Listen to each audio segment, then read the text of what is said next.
ನಮಸ್ತೆ ವೀಕ್ಷಕರೇ, ಎಲ್ಲರಿಗೂ ನನ್ನ ಚಾನಲ್ಗೆ ಸ್ವಾಗತ. ಇವತ್ತಿನ ವಿಡಿಯೋದಲ್ಲಿ ಕೆಲವು ನುಡಿಗಟ್ಟುಗಳು, ಅದರ ಅರ್ಥ ತಿಳ್ಕೊಳ್ಳೋಣ ಬನ್ನಿ. ಮೊದಲನೇ ಯಾವುದು ಅಂದರೆ ಮೂಗು ಕೊಯ್ಯೋ.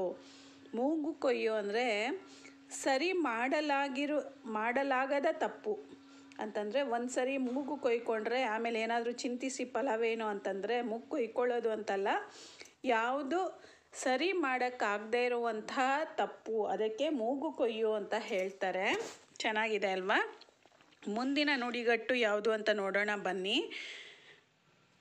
ಮೂಗಿಗೆ ಕವಡೆ ಕಟ್ಟು.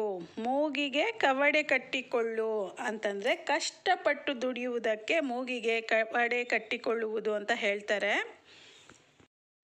ಉದಾಹರಣೆ ನೋಡಿ, ಗೌರಮ್ಮ ಮೂಗಿಗೆ ಕವಡೆ ಕಟ್ಟಿಕೊಂಡು 4 ಮನೆಗಳಲ್ಲಿ ದುಡಿದು ಮಕ್ಕಳನ್ನು ಸಾಕಿದಳು. ಅಂದರೆ ದಿನ ರಾತ್ರಿ ಅನ್ನದೇ ಕಷ್ಟಪಡುವುದಕ್ಕೆ ಮೂಗಿಗೆ ಕವಡೆ ಕಟ್ಟಿಕೊಂಡು ದುಡಿಯುವುದು ಅಂತ ಹೇಳ್ತಾರೆ. ಮೂಗಿಗೆ ಕವಡೆ ಕಟ್ಟಿಕೊಳ್ಳು ಅನ್ನೋದು.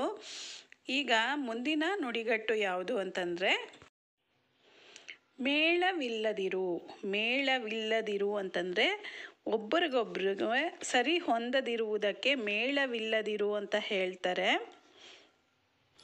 ಅವರಿಬ್ಬರಿಗೆ ಮೇಳವಿಲ್ಲ ಬಿಡು ಅಂತಂದರೆ ಅವರಿಬ್ಬರಿಗೂ ಹೊಂದಾಣಿಕೆ ಆಗೋದಿಲ್ಲ ಅಂತ ಅರ್ಥ ಬರುತ್ತೆ ಇಲ್ಲಿ. ಮುಂದಿನ ನುಡಿಗಟ್ಟು ಮೈ ಚಳಿ ಬಿಡು. ಮೈ ಚಳಿ ಬಿಡು ಅಂತಂದರೆ ನಾಚಿಕೆಯನ್ನು ಬಿಡು. ಕೆಲವ್ರಿಗೆ ಇರುತ್ತೆ, ಯಾರಾದರೂ ಹೊಸಬ್ರು ಅಂದರೆ ಮಾತಾಡೋದಕ್ಕೆ ಸ್ವಲ್ಪ ನಾಚಿಕೆ ಆಗುತ್ತೆ. ಅಂಥ ಟೈಮಲ್ಲಿ ಮೈ ಚಳಿ ಬಿಟ್ಟು, ಸಂಕೋಚ ಬಿಟ್ಟು ನೀನು ಬೇರೆಯವ್ರ ಜೊತೆ ಮಾತಾಡಬೇಕು ಅಂತ ಹೇಳ್ಕೊಡ್ತೀವಲ್ವ ಮಕ್ಕಳಿಗೆ, ಅದೇ ರೀತಿ ಇದು ಮೈ ಚಳಿ ಬಿಡು ಅಂದರೆ ಅದೇನೇ, ಸಂಕೋಚ ಬಿಡು ಅಂತ ಅರ್ಥ ಬರುತ್ತೆ.